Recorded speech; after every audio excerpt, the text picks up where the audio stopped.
Բարի լույս իմ շատ սիրելի հեռուստադիտողներ, մենք ձեզ սրտով ասում ենք բարի առավոտ եւ շնորհակալություն, որ արթնացել ու միացել եք մեզ։ Այսօր 5-շաբթի է, սեպտեմբերի 25-ը եւ ես սիրով ներկայացնեմ, թե ովքեր են այսօր ծնվել։ Այսօր է ծնվել ամերիկացի դերասան, ռեժիսոր եւ հիփ-հոփ կատարող Ուիլ Սմիթը։ Մարտով հասել է լուրջ հաջողությունների եւ հեռուստատեսության, եւ կինոարդյունաբերության, եւ երաժշտության ասպարեզներում։ Նա ստացել է 2 Օսկար մրցանակ, 5 անգամ արժանացել է ոսկե գլոբուս մրցանակի, ունի նաև գրեմի մրցանակ։ 2007 թվականի ապրիլին Newsweek հանդեսը նրան անվանեց Հոլիվուդի ամենահզոր դերասան։ 2008 թվականին Ուիլ Սմիթը գլխավորեց ամենավարձատրվող հոլիվուդյան դերասանների Forbes ցանկը, մեկ տարվա մեջ վաստակելով 80 միլիոն ամերիկյան դոլար։ Մենք այսօր հաղորդման ընթացքում դիտելու ենք դերասանի մասին պատմող ռեպորտաժը, իսկ մինչ այդ ասեմ, որ այսօր է ծնվել նաև հայ դերասանուհի Իննա Խոջամիրյանը։ Նա ծնվել է Լորվա մարզի Տաշիր քաղաքում, առաջին մասնագիտությամբ հոգեբան է։ Սկզբում աշխատել է որպես հոգեբան, ապա շատ արագ անցել է դերասանությանը։ Իննա Խոջամիրյանը ավելի հայտնի դարձավ հեռուստասերիալների շնորհիվ՝ Էլենի օրագիր, Սահմանին, Թաքնված սեր եւ այլն։ Նա բացի հեռուստասերիալներից լայն գործունեություն է ծավալում նաև թատրոնում։ Իննա Խոջամիրյանի համար թատրոնը երբեք պարզապես արվեստի ձև չի եղել, այն եղել է երազանք, որը իրականացրել է։ Ամենահաջողված ներկայացումները, որը նա իրականացրել է, դա Գաբրիել Գարսիա Մարկեսի Երկնագույն շան աչքեր ստեղծագործության հիման վրա բեմադրված ներկայացումն է, որի պրեմիերան եղել է 2019 թվականի սեպտեմբերի 25-ին հենց դերասանուհու ծննդյան օրը։ Իսկ այս պահին ձեզ եմ ներկայացնում $300,000 արժողությամբ կնքահայր սեղանը։ Համարձակ դիզայներական համագործակցության շրջանակում Ջակոբ Ընդքոն եւ Costa Design Studio ներկայացրել է ինտերիերի գլուխգործոց, որը ոգեշնչված է Opera Godfather պաշտամունքային ժամացույցից։ Տաղանդավոր դիզայներ Պետրո Կոստան կյանքի է կոչել գաղափարը հավաքածուի ժամացույցին ոգին վերածելով ֆունկցիոնալ արվեստի գործի։ $300,000 արժողությամբ սեղանը արվեստագործության իսկական հաղթանակ է։ Ավելի քան 350 անհատապես նախագծված բաղադրիչների ձեռքով հավաքված են չժանգոտվող պողպատից, ապակուց, կաշվից եւ ալյումինից պատրաստված 7 կառուցվածքների մեջ։ 170 կիլոգրամ կշռող սեղանը համատեղում է կինոն, ժամագործությունը եւ դիզայնը։ Սիրելի հեռուստադիտողներ, այս պահին առաջարկում եմ դիտենք տեսահոլովակ եւ վերադառնանք, որից հետո կներկայացնեմ մեր այսօրվա առաջին հյուրերին։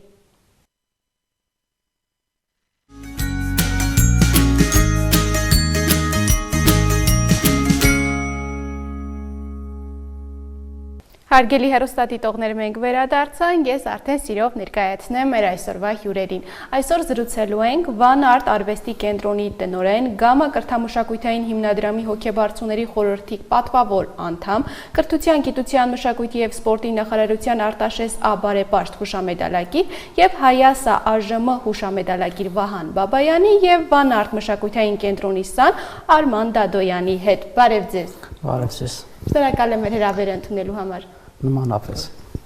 Պարոն Բաբայան, զրույցը սկզբում սկսենք հենց ձեզանից։ Կխնդրեմ պատմեք Van Art մշակութային կենտրոնի պատմության մասին, ինչպես այն ստեղծվեց եւ հիմնական նպատակը։ Շատ բարի։ Van Art արվեստի կենտրոնը ստեղծվել է 2021 թվականից։ Իհարկե հիմնական նպատակը մեր մշակույթը զարգացնելն է մեր երկրում, որով ամեն ջանք ու եռանդ չենք խնայում դրա համար, որպեսզի հնարավորինս որակով եւ մեր մշակույթը պահպանելով այսպես առաջ ընթանանք։ Իսկ ինչ հիմնական ուղղություններով են ընթանում դասընթացները, ինչ ծրագրեր եք իրականացնում։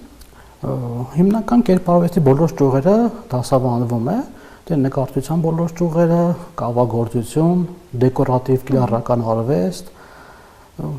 այդպես։ Իսկ աշակերտների մոտ ինչ եք նկատում, որ մասնագիտություններն են ամենաշատը պահանջված, որ ավելի շատ են գալիս սովորելու։ Դե հիմնականում նկարչությունն են ավելի շատ նախընտրում։ Իհարկե նաև ունենք առանձին կավագործության դասընթացների մասնակցող երեխաներ, դա են նախընտրում, բայց մենք հիմնականում ուզում ենք կենտրոնանանք հենց նկարչության վրա, որտեղ կարելի ասել այդ ամեն բոլոր ճյուղերի հիմքը հենց նկարչությունն է։ Իսկ որ տարիքից են երեխաները այցելում, որքան ժամանակ է դասընթացը տևում եւ ինչ հաջողություններ ունեն արդեն գրանցած։ Ընդունելությունը հիմնականում 4 տարեկանից է եւ անսահմանափակ։ Նույնիսկ ինչպես միշտ ասել են, տատիկ-պապիկներ նույնիսկ կարող են այցելել, ոչ մի խնդիր, սիրով մեր դռները բաց են նաև իրանց առաջ։ Այդպես ունենք հաջողություններ բավականին թե միջազգային ասպարեզում, նաև այստեղ են շատ հաջողություններ գրանցել, ունենք եւ գլխավոր մրցանակներ արդեն գրանցած երեխաներ, ունենք եւ առաջին հորիզոնական տեղը զբաղեցրած երեխաներ, մի խոսքով այդպես ունենք բավականին լուրջ հաջողություններ, ինչը շատ ողջունելի է կարծում եմ։ Իսկ դասընթացը որքան ժամանակ է տևում։ Մոտավորապես փոքր տարեկի երեխաները տևում է մոտ 40 րոպեից 1 ժամ, իսկ ավելի մի քիչ մեծահասակները մոտավորապես ժամը-կեսից 2 ժամ է տևում։ Պարոն Բաբայանի դասընթացները միայն տևում են սիրողական է, թե նաև պրոֆեսիոնալ խմբեր ունեք։ Ունենք նաև պրոֆեսիոնալ խմբեր, այո։ Արման ջան, նաև խոսենք ձեզ հետ, ինչու ընտրեցիք նկարչությունը եւ քանի տարի է որ կենտրոնում եք սովորում։ 2.5 տարի է որ արդեն սովորում եմ եւ հիմնական ընտրեցի նկարչությունը, ծնողներս խորհուրդ տվեցին եւ ես էլ ուզեցի, շատ հետաքրքիր է բանը։ Արվեստը շատ հետաքրքիր է։ Լիքը հետաքրքրություններ ունի։ Իսկ հիշես առաջին նկարը, որը նկարել ես, տպավորվել է քեզ մոտ եւ սկսել է շարունակել, որն է եղել։ Արծիվ է եղել։ Որն է ամենասիրելի քո նկարիչը, որ միշտ ոգեշնչված ես եղել, ցանկացել ես նմանվել եւ նրա նման նկարել ու ունես այդպիսի նկարիչ։ Սարյանը։ Ինչու հենց Սարյանը։ Նրա նկարները շատ վառ գույներով են եւ նրա նկարները շատ ուրախ գույներով են։ Նրա նկարները ուրախություն է ցույց բերում, ցույց տալիս։ Պարոն Բաբայան, խոսենք նաև այն միջոցառումներից, որ կենտրոնը իրականացնում է մինչ այս եւ ապագայում նաև ինչ ծրագրեր ունեք իրականացնելու, միջազգային մրցույթների մասնակցել են աշակերտները, ինչ հաջողություններ ունեն, փոքր կպատմեք դրա մասին։ Իհարկե։ Հենց այսօր առավոտյան մեր Դավիթ Հովհաննիսյանը հենց այս առիթը ուզում եմ անպայման հենց այս բանը ներկայացնել, որ ինքը այսօր առավոտյան ժամը 7-ին մեկնեց Մոսկվա, քանի որ այստեղ արդեն գրանցել էր առաջի հաղթել էր արդեն այստեղ մասնակցած մրցույթին եւ հիմա արդեն մեկնեց Մոսկվա, որ եւս մեկ հաղթանակ բերի Հայաստան, այսպես մեծ հուզմունքով, նաեւ ինչ որտեղ նաեւ մեծ հպարտությամբ ուզում եմ ներկայացնել, որ ունենք արդեն նման հաղթանակներ գրանցած, ինչը որ կարելի ասել մեր հենց կենտրոնի նպատակը դա է, որ մեր արվեստը, նորից մեր մշակույթը նաև ներկայացնենք այլ երկրներում։ Երբ որ ստեղծում էիք Վանարտ մշակութային կենտրոնը, նաև կար խնդիրներ, որոնք ցանկանում էիք լուսաբանել եւ ել ավելի ուղղել նաև այդ խնդիրները մշակութային ասպարեզում Հայաստան։ Ինչ էիք նկատում այդ ուղղությամբ։ Այո, կա խնդիրներ, հիմնականում քանի որ այդ ամեն ինչը մեր միջոցներով է իրականացվում, դե կար եւ տարածքի խնդիր, ունեինք ասենք հաղթանակ գրանցած երեխաներ, որոնք ծնողները մի քիչ ֆինանսական այդ խնդիրների պատճառով լիարժեք չէին կարողանում մեր գործունեությունը ծավալել, արտ երկրներ մեկնելու հետ խնդիրներ կային շատ, ինչը իհարկե փորձում ենք հնարավորինս շուտ լուծում տանք այդ հովանավորի միգուցե տեսքով եւ այլ փորձենք շտկել այդ ամեն ինչը։ Իսկ կենտրոնը ունի նաև համագործակցություններ միջազգային ոլորտների հետ կամ հենց Հայաստանում տարբեր կենտրոնների հետ, դպրոցների հետ։ Այո, Մոսկվա, այս պահին Մոսկվայում ունենք համագործակցություն, ինչի իրանք հովանավորեցին, որպեսզի կարողանա մեր Դավիթը մեկնի Մոսկվա, ինչը իսկապես շատ ուրախալի փաստ է։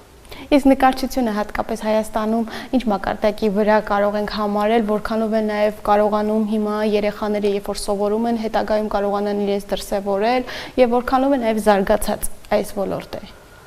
Վերջի տարիներից նկատում եմ որոշակի փոփոխություն, ինչը նորից ուրախացնող փաստ է։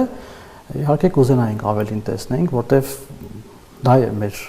այսօր մենք չունենք, չգիտեմ, մյուս երկրների նման ինչ-որ նավթեր եւ այլ ինչ-որ, այս մեր մշակույթով կարող ենք ներկայանալ ուրիշ երկրներում,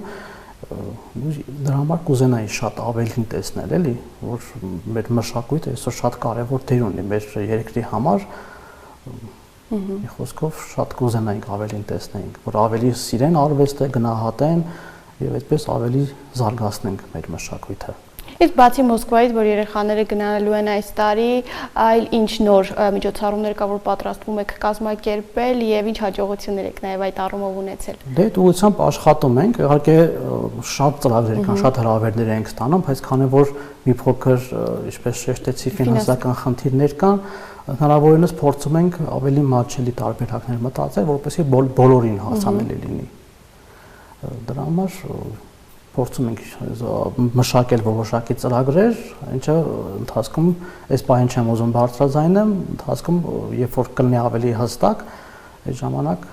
մեծ անակնկալներ են իրենց սպասում։ Իսկ կենտրոնում մոտավորապես քանի աշակերտ է սովորում, որքանով է հետաքրքրված նաև երեխաները արվեստով, նկարչությամբ, նաև կավագործությամբ։ Այս պահին ունենք երկու մասնաճյուղ Դավիթ Հաշեն համայնքում եւ Մեծամոր քաղաքում, մոտավորապես մոտ 30 աշակերտ երևի կլինի Մեծամոր քաղաքում, մոտ 20-ին մոտ էլ Դավիթ Հաշեն համայնքում։ Իսկ մասնագետների ընտրությունը, որը որ ամենակարևորն է, երբ որ երեխաների հետ աշխատում են, ինչպես եք ընտրում մասնագետներին ու ինչն է ամենակարևորը, որ հաշվի եք առնում։ Միանշանակ, որ լինի առաջինը լավ մարդ տեսակը միանշանակ, որ կարողանա ճիշտ աշխատել երեխաների հետ, քանի որ դա մեծ պատասխանատու գործ է, որտեղ գործ ունենք հենց մեր մատաղ սերնդի հետ, եթե սխալ կրթություն տրվի, դա մեծ վնաս է մեր երկրի համար, այսպես ասեմ։ Դրա համար շատ կարևոր է ճիշտ մասնագետներ ընտրելը, որպեսզի երեխաները կարողանան լիարժեք կրթություն ստանալ եւ ճիշտ կրթություն ամենակարևորը։ Դրա համար շատ մեծ կարևորություն եմ դրան տալիս, որպեսզի եւ մարդ տեսակը եւ որպես մասնագետ լինեն որակյալ։ Արման ջան, իսկ քո պատկերացմամբ ինչպես ես պատկերացնում քո ապագան, հատկապես նկարչության ոլորտում ես ցանկանում շարունակել, թե նաև ունես այլ ընտրած մասնագիտություն, որը ցանկանում ես։ Թե ուզում եմ շարունակեմ նկարչությունը, ուզում եմ դառնամ հայտնի նկարիչ։ Շատ լավ։ Իսկ պարոն Բաբայան, ունեք արդեն այնպիսի աշակերտներ, ովքեր որ սովորելուց հետո արդեն մնացել են կենտրոնում եւ դասավանդում են։ Ունեք այդպիսի աշակերտներ։ Դեռ ոչ, քանի որ մեր կենտրոնը մոտ 3 տարի է գործում է, ու համարյա 4 տարի արդեն։ Դեռ չենք հասցրել այդ, քանի որ փոքր տարիքից են ընդունում, դեռ ընթացքի մեջ է, դեռ սովորում են, էլի։ Առայժմ այս պահին չունենք այդպես ավելի կարևոր է դա իր հասունությունը, իր կրթությունը այն մակարդակին հասնի, որպեսզի արդեն կարողանա դասավանդի, բայց բավականին արդեն լավ կրթված երեխաներ ունենք։ Իսկ որքանով է կարևորում, որ երեխաները դեռ փոքր տարիքից կարողանան ծանոթանալ մշակույթի հետ եւ կապվեն հատկապես մշակույթի հետ։ Դա շատ կարևոր է իրականում, որովհետեւ այդ սերը փոքրուց է պետք սերմանել երեխայի մեջ, քանի որ ինքը ընդհանրապես արվեստը միշտ այսպես արտահայտություն կա, չէ, որ 1% տաղանդ 99% աշխատասիրություն։ Եթե այդ սերը չլինի երեխայի մեջ, կարծում եմ շատ շուտ կարող են հիասթափվել եւ այդ եռանդը, այդ աշխատասիրությունը չներդնեն իրենց գործի մեջ։ Դրա համար շատ կարեւոր է, որ երեխաները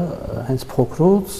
չգիտեմ, կրթվեն, դասիրակվեն եւ այդ մշակույթի հանդեպ եւ պատասխանատվությունը եւ սերը երեխայի մեջ կարծում եմ ինչքան վաղ տարիքից այդքան լավ սերմանվի իրենց մեջ։ Այո, պարոն Բաբան, նաև երեխաները շատ հաճախ եւ ոչ միայն երեխաները արվեստի հատկապես նկարչության բնագավառը ուղակի դասում են ժամանցի կամ այլ ուղղություն, չեն մոտենում ավելի պրոֆեսիոնալ կերպով։ Իսկ այն ժամանակ, երբ որ դուք եք սովորում եւ հիմա ինչ եք նկատում սերնդի մեջ փոփոխությունը, ինչպես են նրանք ընկալում, ավելի սիրողական թե ավելի պրոֆեսիոնալ են մոտենում արդեն։ Դե կան շատ լավ երեխաներ, չեմ կարող առանձնացնել, իհարկե, բայց այսօր հիմնականում խնդիրը այն է, որ ցավոք սրտի այդ հեռախոսի հետ հանդեպ սերը, որ ինտերնետի հետ կապված, որ սիրում են միանգամից պատրաստի ամեն ինչ ստանալ, դա մեծ խնդիր է կարծում եմ այսօր, բայց հիմնականում ես աշխատում եմ այդ ուղղությամբ, որ երեխան մի քիչ այսպես չգիտեմ, ուղիղ աշխատանքներով հասնի այդ ամեն ինչ։ Պատրաստի նյութերով ինքը շատ կարճ ժամանակում կարող է մոռանա կամ սովորի հեշտին։ Իսկ դա այդքան ցանկալի չի, էլի։ Դրա համար չգիտեմ, ամեն ինչ անում ենք, որ այսօր այդ ինչպես նշեցի, սերը, այդ ամեն ինչը հենց սերմանվի իրանց մեջ, որպեսզի կարողանան հետագայում ավելի sense պատրաստի ձևով, հա, sense ոչ թե հեշտ հասնեն այդ ամեն ինչին, այլ ավելի մեծ աշխատասիրությամբ, իրենց ջանքերով հասնեն արդյունքների։ Իսկ ինչ վերաբերում է իմ ժամանակներին, այն ժամանակ մի քիչ ավելի չկար այս ամեն ինչ, ինտերնետ եւ այլ, դրա համար այսօր տեսնում ենք վերեն հին սերունդը ավելի ինչպես ասեմ, ավելի կրթված, ավելի կարևորություն են տալի մշակույթին, դրա համար ամեն ինչ որ մենք ենք սովորել, փորձում եմ հնարավորինս որակյալ ձևով փոխանցենք այսօրվա սերնդին։ Այո, որ ասում եք, որ երեխաները ել ավելի շատ մոտենան արվեստին եւ նաեւ ավելի շատ ձգտեն սովորել։ Ինչ եք կարծում, դա հիմնականում, երբ որ երեխաները այն ժամանակ, երբ որ դուք խոսում եք ձեր ժամանակների մասին եւ հիմա ինչն է փոխվել եւ ինչպես կարող են ինչն է հիմնականում, որ խանգարում է նրանց այդ թվային աշխարհը, թե ընտանիքից էլ է նաեւ գալիս, որպես երեխաները այդքան ընդգրկված չեն արվեստի մեջ։ Իրականում շատ կարևոր բան նշեցիք, որտեղ ծնողի դերն էլ է այստեղ շատ մեծ, որպեսզի դա այսպես ասեմ հոգեբանական մոտեցում է մի քիչ նաև պահանջում, որպեսզի հնարավորինս ոգևորեն երեխաներին։ Եթե մի քիչ օրինակ հատկապես փոքրերի դեպքում, երբ որ սկսում են թերությունների մասին շատ խոսալ, սա կարելի է այսպես օրինակ նկարել եւ այլ, երեխան կարող շատ շուտ ընկճվի եւ հիասթափվի։ Դրա համար հնարավորինս ինչքան թեկուզ չնչին բանում կարելի է գովել եւ թեւեր տալ երեխաներին, որպեսզի ավելի ոգևորված եւ ավելի սիրով մեծ եռանդով կարողանան աշխատել։ Դա շատ կարեւոր բան է, որ կարծում եմ նաեւ ընտանիքներում պիտի մի քիչ ճիշտ մոտեցում ցույց տան երեխաներին, քանի որ նրանք շատ անկեղծ եւ նուրբ էակներ են, կարծում եմ դրա համար մի քիչ հոգեբանորեն է պետք մոտիկանալ, էլի, իրենց տարիքին համապատասխան։ Ու երբ որ խոսում ենք հատկապես երեխաների, փոքր երեխաների, ովքեր որ հաճախում են, փխրուն են հոգեպես, ավելի շուտ կարող են կոտրվել ու երեխաները, երբ որ մասնակցում են միջոցառումների, մրցույթների, նրանց մտքում միայն հաղթանակն է, որ գնան մրցույթում հաղթեն, ինչ որ բան ձեռք բերեն, ինչ եք սովորացնում նաև երեխաներին այդ առումով, որ հաղթան պարտություններից հետո չկարողանան պարտվել, ընդգճվել, այլ ավելի առաջ գնալ, այլ հոգեբանորեն ինչպես եք աշխատում երեխաների հետ։ Միանշանակ դա էլ է շատ կարևոր ու նուրբ մոտեցում է շատ պահանջում ու հիմնականում մենք շեշտը դնում ենք նրա վրա, որ սխալվելը դա նորմալ է, յուրաքանչյուր մարդ էլ կարող է սխալվի։ Ուղղակի պիտի կարողանանք այդ սխալներից դասեր քաղել եւ փորձենք ավելի առաջ ընթանանք, ոչ թե հետ։ Այսինքն չհանձնվենք շատ շուտ, քանի որ կարելի է ասել յուրաքանչյուր պարտություն նոր հաղթանակի սկիզբ է բերում, եթե ճիշտ մոտեցում ենք դրան տալիս։ Դա իրականում շատ կարևոր եւ մի քիչ նուրբ պետք է մոտիկանան երեխաներին, որպեսզի պարտվելը դա նորմալ է։ Դա պատճառ չհանդիսանա, որպեսզի այդ կարևոր գործընթացից, չգիտեմ, հետ քաշվի։ Երբ որ ձեր էջի ուսումնասիրում էի վանարտ, նաև տեսա, որ երեխաները սովորում են բացի սովորական նկարչությունից 3D մոդելավորումով գծագրություն, նկարչություն, դա ինչ է իրենից ներկայացնում։ Դա այդպես այդքան ճիշտ ասած ցանկացողները շատ ճիշտ ունենք այդ բանը, ինքը էլեկտրական ինչ-որ սարք է, որով կարողանում են տարբեր մոդելներ ինչ-որ ստանալ, բայց ավելի շատ ոնց որ մեր այսքան ժամանակ ամեն դեպս միշտ հիմնականում ձգտել են կավագործություն ու նկարչություն, իհարկե ցանկացողներ կան, փորձել են նման հետարքիր ինչ-որ հերոսներ եւ այլ պատրաստել 3D մոդելավորումով, փորձում ենք դա զարգացնենք։ Իսկ Արման ջան, բացի նկարչությունից կա ուղղություն, որ ցանկանում ես նաև կենտրոնում սովորել եւ բացի նկարչությունից նաև այդ հմտությունները ձեռք բերել։ Գրաֆիկ դիզայն։ Գրաֆիկ։ Արդեն սովորում ես, թե կա ցանկություն, որ շարունակես։ Ցանկություն կա, ուզում եմ սկսեմ։ Իսկ նկարչությունը որքանով է օգնում, որպեսզի կարողանաս հեշտ սովորել գրաֆիկ դիզայն, թե առանց նկարչություն իմանալու նույնպես կարող ես սովորել եւ հեշտ ընկալել այդ աշխատանքը։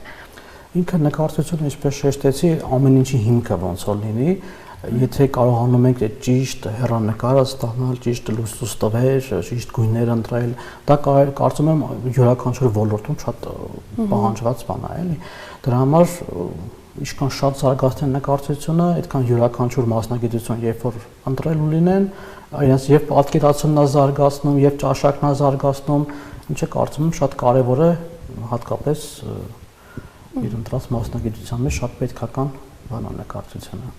Ինչպես նշեցիք, կարծես թե այդ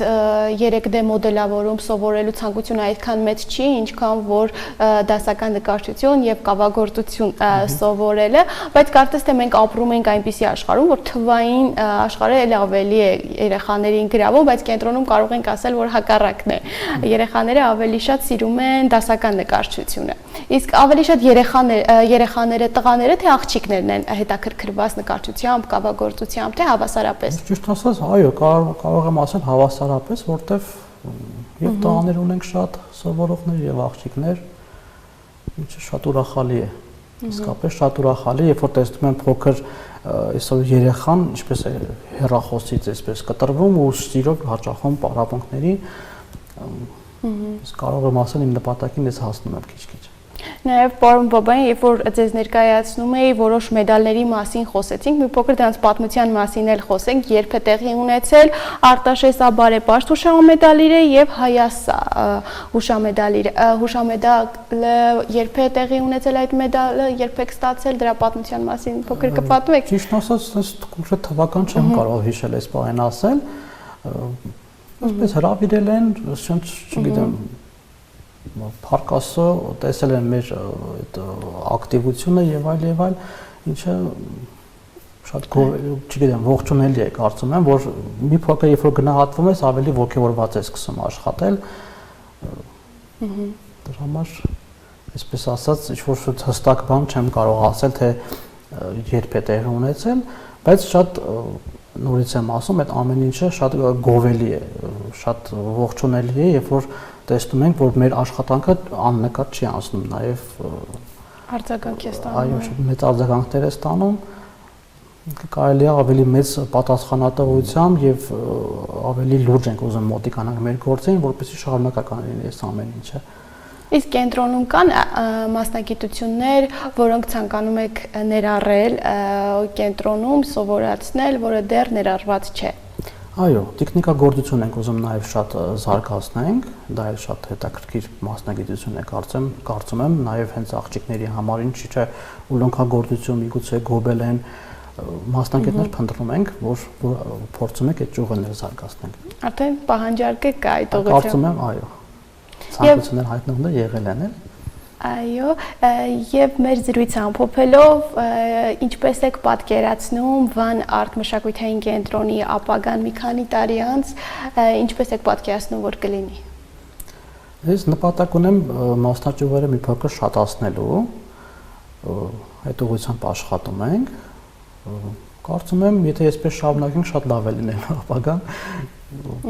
որտեվ տեսնում եմ ես երեխաների մեջ ողջավորվածություն, իմ կարծիքով մի խոսքով կշատացնենք մեր մասնաճյուղերը եւ ինչքան շատ կարծում եմ այդքան լավ, այդքան մեր երկրին մեծ օգուտ բերած կնենք, կարծում եմ, դրա համար միայն լավատեսությամբ եմ նայում այդ ամենին։ Շնորհակալ եմ շատ հետաքրքիր զրույցի համար։ Սիրելի հեռուստադիտողներ, հիշեցնեմ, որ այսօր զրուցում էինք Վան Արտ արվեստի կենտրոնի տնօրեն, Գամա կրթամշակութային հիմնադրամի հոգեբարձուների խորհրդի պատվավոր անդամ, Հայաստանի կրթության, գիտության, մշակույթի եւ սպորտի նախարարության Արտաշես Աբարեպաշտ հուշամեդալակիր, Հայասա ԱԺՄ հուշամեդալակիր Վահան Բաբայանի եւ Վան Արտ մշակութային կենտրոնի սան Արման Դադոյանի հետ։ Այս պահին առաջարկում եմ դիտենք տեսահոլովակ, որից հետո կշարունակենք հաղորդումը։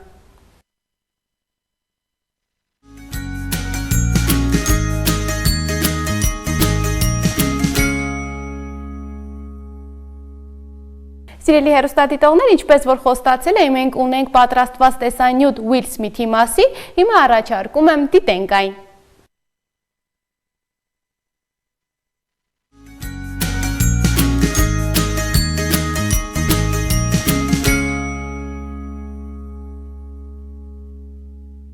Հոլիվուդի ամենազվարճալի էներգիայով լի եւ համարձակ դերասաններից մեկը Ուիլ Սմիթը տարիներ շարունակ գրավել է միլիոնավոր մարդկանց սրտեր իր խաղով ու անկեղծությամբ։ Ուիլ Սմիթը ծնվել է 1968 թվականի սեպտեմբերի 25-ին Ֆիլադելֆիայում։ Մինչև դերասան դառնալ Ուիլ Սմիթը ձգտում էր դառնալ рэփեր։ Քաղաքի միջավայրն ու ազդեցությունը անկասկած ոգեշնչեցին նրան, ու թեև նա երիտասարդ էր, բայց նրա երազանքները մեծ էին, իսկ հաջողությունները էլ ավելի մեծ։ Ուիլը 16 տարեկան հասակում հանդիպեց իր լավ ընկեր Ջեֆ Թաունսին։ Շատերը պնդում էին, որ դուետը միասին հիանալի բաներ կանի։ Նրանք սկսեցին աշխատել նոր երաժշտության վրա, որը հիմք դրեց Rock the House ալբոմի ստեղծմանը, որն իսկապես սկիզբ դրեց նրա կարիերային եւ նրան դարձրեց միլիոնատեր, դեռ 18 տարեկան չդարձած։ 90-ականների սկզբին Ուիլը տեղափոխվեց հեռուստաէկրան խաղալով ինքն իրեն փողոցային տղա, ով հայտնվել էր Bel Air-ում։ Շուտով ֆիլմը դարձավ հիթ ամբողջ Ամերիկայում, իսկ Ուիլը դարձավ նոր սերնդի խորհրդանիշ։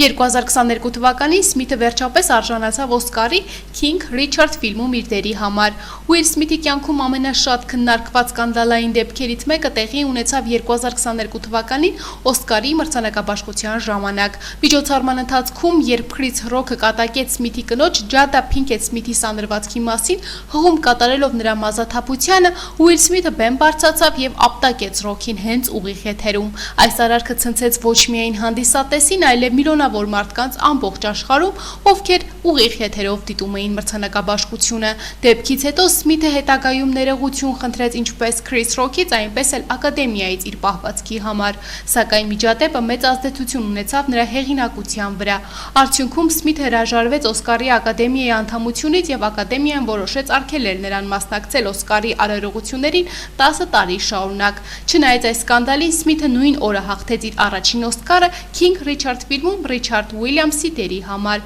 Ուիլ Սմիթը նաև հրապարակել է իր ինքնակեսագրական գիրքը Ուիլ անունով, որտեղ անկեղծորեն պատմում է իր կյանքի վերելքները ու վայրեջքները, սխալներն ու հաղթանակները։ Սա Ուիլ Սմիթի պատմությունն էր, ով կարողացավ իր թաղամասի փողոցներից հասնել մինչև աշխարհի ամենաբարձր բեմերը։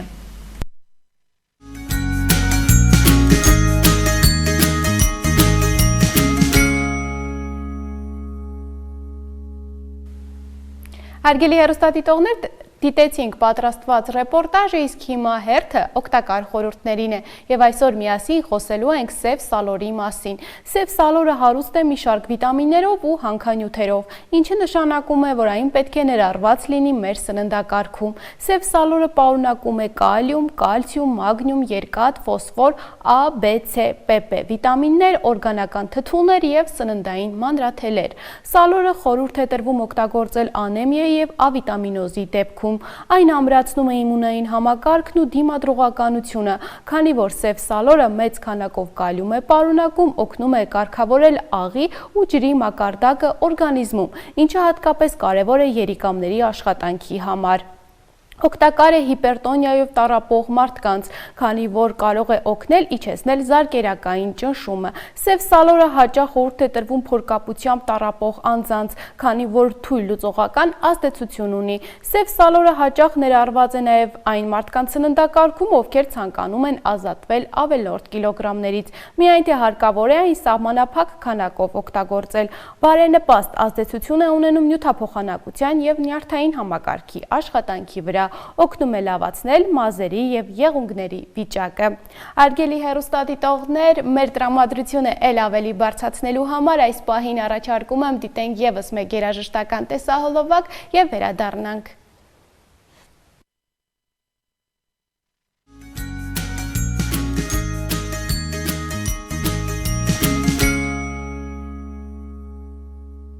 Հարգելի հեռուստադիտողներ, մենք այսօրվա համար նախատեսել էինք այսքանը, ձեզ մաղթում եմ հաճելի օրվա շարունակություն, իսկ մենք կհանդիպենք վաղը։